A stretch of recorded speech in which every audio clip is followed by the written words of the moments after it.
Hello, my name is Eddie Tofpik. I'm Head of Technical Analysis and Senior Markets Analyst at ADM Investor Services International Limited. And here's a weekly technical analysis of Paris milling wheat and London UK feed wheat. I'll start with Paris milling wheat. It is stating the obvious here, as elsewhere in the grains, that the market had moved sideways to lower from early July until mid-August. The problem here in Paris milling wheat compared to the other grain markets, we've had two competing patterns vying for the market's attention. In this whole vying process, the market here, as elsewhere, constructed a new pattern. It built a mid-August to mid-October ascending wedge pattern that is highlighted in blue on my daily chart. In mid-October, prices dropped out of this ascending wedge pattern and pushed down through the now flatlining long moving average, currently at 348, and 3 weeks ago down through both the short medium moving average, currently 336, and the medium moving average, currently 331.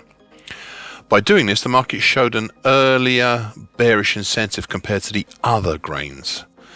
So, there were, I say, as one avenue was sealed closed, there were two avenues for this market, and I've repeated this often enough, though I'm sure others will become available eventually. The first still live, and is the straightforward move down from the appropriate potential targets for the ascending wedge pattern. Thus, the primary target X on the downside was in the 331 zone, whilst the secondary harder to reach target X1 is way down in the 296 zone. Then there is the second avenue sealed close. It is the whole of the July to day action being not just a loose type of V bottom, but a loose type of V bottom and extension. Personally, I found this a little slack as a pattern, as it all pretty much depended on the short medium moving average, and I suppose on the medium moving average as well, to still manage to hold the market up despite the testing. This brings us to the most recent action, where dropping below the moving averages saw prices drop down to reach target X at 331 3 weeks ago. Then 2 weeks ago, prices moved down further and reached target X3 at 321.5. Now, this was the primary target for the October-November double top. This now has the secondary target X4 in the 306 zone, and today prices approach that potential target zone. Above the market, we now have the 50% Fibonacci and the March 2021 to March 2022 move at 314 and 3/4, whilst below target X, we have the August low at 301 1/4.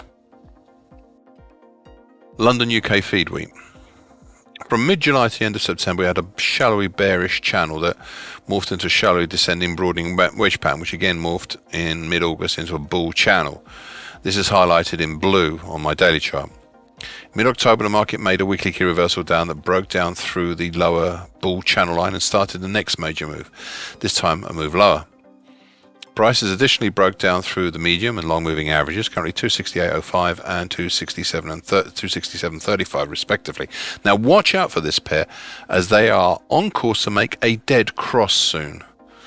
Prices were sort of held up during late October and early November by the 50% Fibonacci line of the July 2021 to May 2022 move at 260.5, which I previously suggested might fulfill that role. However, 3 weeks ago that support gave way, and despite a seemingly valiant effort last week to try and move up, prices only managed an outside week that had no strength, and as can be seen by this week's action. So, with the breakdown through the lower bull channel line, it leaves us here, as elsewhere in other grain markets, with two avenues going forward.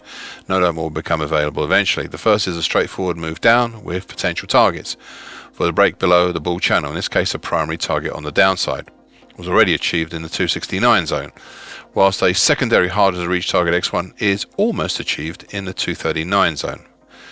This also left us with a second potential avenue, the possibility for the whole of July to action being a possible V bottom, but a V bottom with an extension. Personally, this originally looked at a very tired and sick version of even a bullish halfway session, as I said 4 weeks ago, and I quote, "Take a big pinch of salt with that idea, but you never know," end of quote. Anyway, the door to do so finally closed 3 weeks ago.